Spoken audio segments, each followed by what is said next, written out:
आगे बढ़ते हैं। यूपी में कल 7 विधानसभा सीटों पर सुबह 7 बजे से शाम 6 बजे तक मतदान हुआ, जिसमें कुल वोटिंग प्रतिशत 53.62 रही। इन 7 सीटों में सबसे ज्यादा अमरोहा की नौगांव सादात सीट पर मतदाता जागरूक दिखे और यहां कुल 61.50% वोटिंग हुई। इसके अलावा बात करें टूंडला में 54%, बुलंदशहर में 52.1%, देवरिया में 51.05%, घाटमपुर में 49.42%, तो मल्हानी जौनपुर सीट पर 56.65% और उन्नाव की बांगरमऊ सीट पर 50.49% वोटिंग हुई। अब सभी उम्मीदवारों की किस्मत का फैसला ईवीएम मशीन में बंद हो चुका है, जो 10 नवंबर को खुलेगा। सीधा रुख करते हैं अनुभव शुक्ला का, लखनऊ से हमारे साथ जुड़े हुए हैं। लखनऊ अनुभव, 7 सीटों पर मतदान हो चुका है, 88 उम्मीदवारों की किस्मत का फैसला ईवीएम में लॉक हो गया है, 10 नवंबर का इंतजार है। वोटिंग परसेंटेज के लिहाज से देखें तो सबसे ज्यादा जागरूक कहां की जनता नजर आई और कौन से इलाके में बहुत ज्यादा वोटिंग को लेकर उत्साह नहीं देखा गया?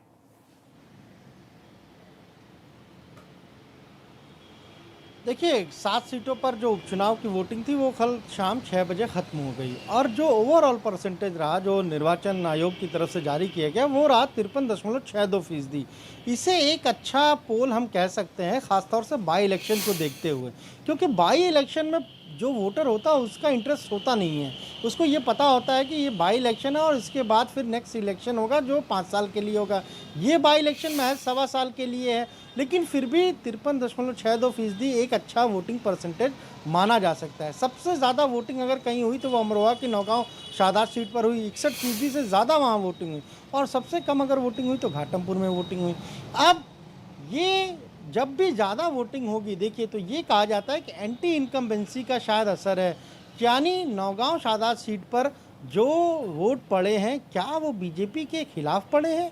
ऐसा तो नहीं है, लेकिन बीजेपी के लोग ये कह रहे हैं कि ये ज़्यादा वोटिंग इसलिए हुई क्योंकि सीट चेतन चौहान जो कैबिनेट मंत्री थे उनके निधन से खाली हुई, इसलिए सहानुभूति में लोग गए और बूथ पर पहुंचे, वहां उन्होंने वोट दिया। हम कल पूरे दिन बांगरमऊ में रहे और वहां स्थिति ये थी कि जब सुबह वोटिंग शुरू हुई तो तकरीबन 4 घंटों तक सबसे ज़्यादा वोटिंग बांगरमऊ में हुई थी, लेकिन आखिरी के जो 3 घंटे थे उसमें वोटर घर से निकला ही नहीं। यानी आप ये अंदाज़ा लगाइए कि अगर 3 बजे तक वहाँ वोटिंग परसेंटेज 5 बजे तक 49.24 था और वो एंड होते होते महज कुछ % ही बढ़ा वहाँ पे।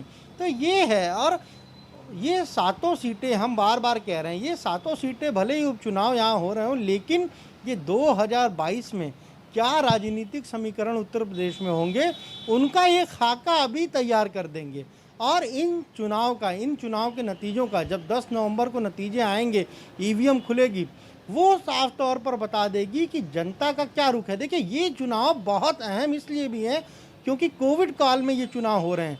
सरकार ने बहुत सी योजनाएं लागू की, खासतौर से कोविड से जो लोग प्रभावित हैं, चाहे हम कहें आर्थिक व्यवस्था के लिए बहुत सारे इकॉनमी को लेकर पैकेज दिए गए, उनका क्या असर हुआ? क्या जनता तक वो फायदे पहुंचे? क्या जनता पर सरकार की इन योजनाओं ने असर छोड़ा? ये भी इन चुनाव के नतीजों से ये साफ हो जाएगा। और 2022 में जो विधानसभा चुनाव होने जा रहे हैं उससे पहले बड़ा सवाल यह कि जानकार मान रहे हैं कि झलक भी मिलेगी सरकार के अब तक के कामकाज पर। क्या जनता मुहर लगाती है, सरकार के फैसलों के साथ खड़े होती है, या फिर अपना मूड बदलती है? यह सब देखना होगा 10 नवंबर का। बहरहाल इसके लिए इंतजार। बहुत बहुत शुक्रिया अनुभव चर्चा के लिए।